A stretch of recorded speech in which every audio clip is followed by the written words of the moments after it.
রুটি হয়ে গেছে। কি নিয়ে এসছো দেখি? না মিষ্টি।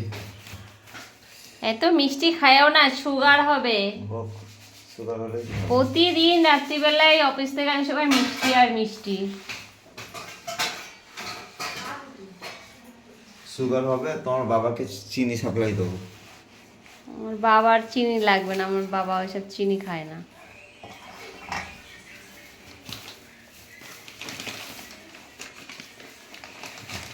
এটা ইয়ে এনেছি, গজা এনেছি। গজা? গজাগুলো খেতে ইচ্ছে করছিল অনেকদিন। ভালো গরম গরম গজা আছে। বাবা, গজা এনেছি। এটা কত রকমের মিষ্টি নিয়ে এসেছে। এটা হচ্ছে তোমার ইয়ে মিষ্টি, কি মিষ্টি? ছেলের জন্য কালো মিষ্টি, গরম গরম একদম। কালকের মিষ্টি তো এখনো আছে, কালো মিষ্টি ফ্রিজে। এটা এনেছি সন্দেশ। এটা হচ্ছে এত মিষ্টি খাওয়া কিন্তু ভালো না। ইস, চটপটি। সব পড়ে নজর গেল। দিচ্ছ তোমার ফেসবুকের লোকেরা?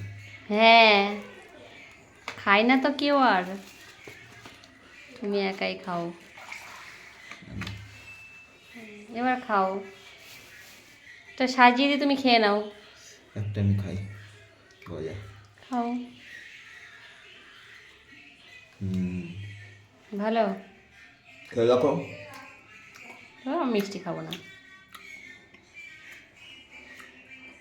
ভালো লাগে না মিষ্টি খেতে এত। রুটি করেছি, তরকারি করেছি, এই যে